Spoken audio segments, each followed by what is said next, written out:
Welcome to the Fan of History. I'm the Fan of History and I'm chatting on Skype with the Groovy Historian. We are going to try to do a co-op. We're trying to talk about Cyprus in the years 1075 BC to 887, I think it was. Yes, because that's when Ashurnasirpal, 877. That's when Ashurnasirpal II's greedy fingers reached Cyprus. So let's do it. Ready, go. Is that working? Hey there, this Hey. is the Groovy Historian. Today I'm with the fan of history. Yeah, hi there. Basically, we'll be discussing on a very interesting topic of prehistoric Cyprus between the years of 1075 BC and 900 BC. Oh yes. Yes, guys. Basically, the first point we'll be going through is prehistoric Cyprus, contact with Crete and the Aegean fleet during invasion, which migrated to Cyprus, where there's mixed with the Epicritic population. Yeah, I thought we wouldn't go into the Bronze Age collapse itself. So these are the after effects of the Bronze Age collapse. The Dorian invasion has happened in Greece, and the Achaeans, the sort of Mm. Mycenaean Greeks, are fleeing, and a lot of them come to Cyprus and have a pretty big influence on the native Cypriot Yeah, population. yeah, that's quite true, basically, because they bring some of their culture and political heritage from mainland Greece. Yeah, and when then Cyprus enters into recorded history down in the 8th century BC, it looks almost like it's a Mycenaean island. So Yeah, it's very Mycenaean. yeah, pretty much seems like it's booming around that time. Yep. All right, then, second point. 10, was it 175 10, BC? yeah, 1075 BC. Sorry about that. Something really bad happened upon the early civilization of Cyprus. It's whether earthquake or invasion, but due to all populations are affected, only Tharsa and Citium continue as a town. So what's your recollection of this then?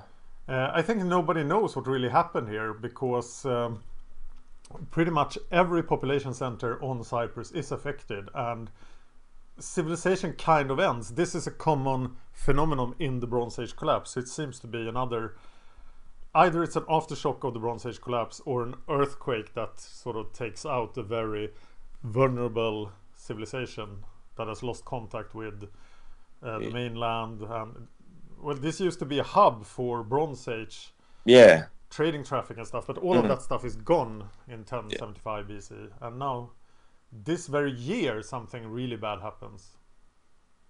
Yeah, that's actually a true fact because Cyprus had a very strong ties with the Middle East and Greece for bronze, and I think moving on from that point does make a lot of sense, to be fair. Even though it's shrouded in mystery until there's archaeological evidence, hopefully in the near future. Yep. Now, talk about the iron may have been exported to Athens from Cyprus, but that's actually a strong possibility because they have steel as well there, from what I gathered from a while back. Yes.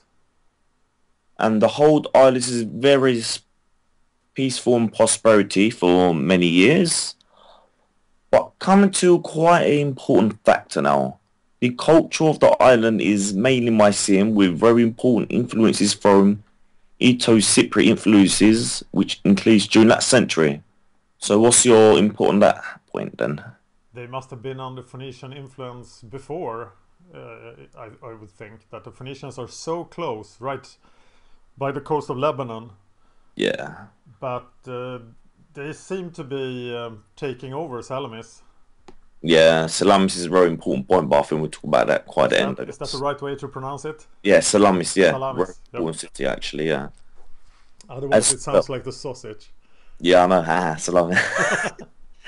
At some point, the system becomes a fairly important colony, and as well, human sacrifice to Zeus. Yes, archaeologists have discovered then human sacrifice to Zeus at this time. I don't know if it's I don't know a actually. remnant of the Mycenaeans. Perhaps, Because I would have thought the island is a deity from Aphrodite. That's what Cyprus is actually known for, like the goddess of love. Right. So, quite, I don't know. Maybe we do that in the near future, I guess. Yep. Egyptian goods enter the island, but nothing is exported to Egypt from Cyprus.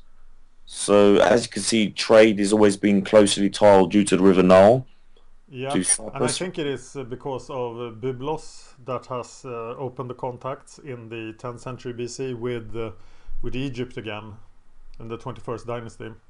Yeah, really important. So they're probably checking in Cyprus as well. Yeah, use their political leverage. Yep. And Phoenician trade goes both ways, so starting to grow, I guess. They are bringing stuff from Cyprus into onto the continent, and they're probably selling it to a very early Israel population and to the Neo-Hittites in Yeah, Syria, and of course to the starting Assyrian Empire. yeah. Now trade with Crete and the rest of Greece, so it kind of goes beyond the boundaries really of Middle East. So it starts going to agency. So that's quite a phenomenal thing to see, actually. I think. Yeah, Cyprus is sort of returning to its role as a trading hub, Yeah, and this is these are the first signs of international trade in the dark age of Greece, because we're still in yeah, the dark age in most yeah. places. Oh, okay, which is quite interesting point actually, because that's like a sense of discovery of who they are and where they're trying to find out and break out the boundaries, really. No. As well, trading with Syria increases quite dramatically. Yes. And interesting leader, 877 BC. Can't really pronounce this, but I will. In 911 BC, the Assyrian Empire starts in Yeah. Syria, and by 877, the great king Ashurnasirpal II, the Lord of Massacres, Yeah. his army reaches the Mediterranean. He washes his weapons in the sea, and Uh, everybody who he hasn't attacked yet is eager to arrive at his court and pay tribute. And people from Cyprus do. So Cyprus swears vassalage to yeah. Ashurnasirpal II at this point. But he never goes to the island, and he sort of only That's half believes in that the island exists. that's kind of funny actually, because they probably got scared of terror and didn't want to ruin their good position that they had at that time. Yes. I And the guess so. Assyrians are notorious for fearing the sea. So Yeah, they don't definitely. want to go on the sea. Yeah. All right then. It seemed that something very interesting happened in Cyprus in 1075, and every town except two were destroyed, either due to invasion or earthquake. Yep. Possibly earthquake, I guess. We don't know. Yeah, I know. So you never know. Maybe in the future for archaeology evidence. One thing I like to add, and maybe you know more about these guys, but the ETU Cypriots, the native population of Cyprus, had their own I've, language and their own I've culture, done, which I I know heard very little of. some of a crossbreed languages with Greek influences to Cyprus influence. So something quite unearthed. Because I was actually looking at old texts, but I couldn't seem to find any much references on the language part at the moment. Because what I know from Cyprus is more of a sea trade country, like the Greeks. Yeah. So something quite similar from that, from what I gathered All as right. well. Yeah, we need to do more research to be fair. Yeah, this is of course the Dark Age, so there Yeah, are few, if maybe none, written sources. yeah. So it's pretty hard. I was quite shocked how hard it was to find some sources. Yeah, but when I did my YouTube show on, I do this chronological narrative, so I do each decade, and I never mentioned Cyprus. So I figured this would be a good thing to go back to. Yeah, I think it'd be a good introduction for how we both work together for many more podcasts. I hope. Yes. Right, 1075, a definite climax of the Bronze Age collapses in Cyprus.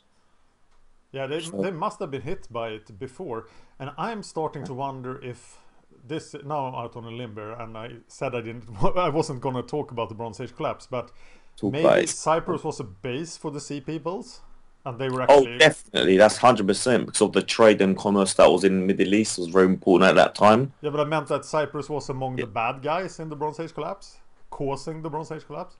maybe. I really thought that. Because I think there were sea peoples coming out of southern Turkey, and the Yeah, Mycenaeans are high on the possible culprit list. don't know. We're gonna have to look at it more. Yeah.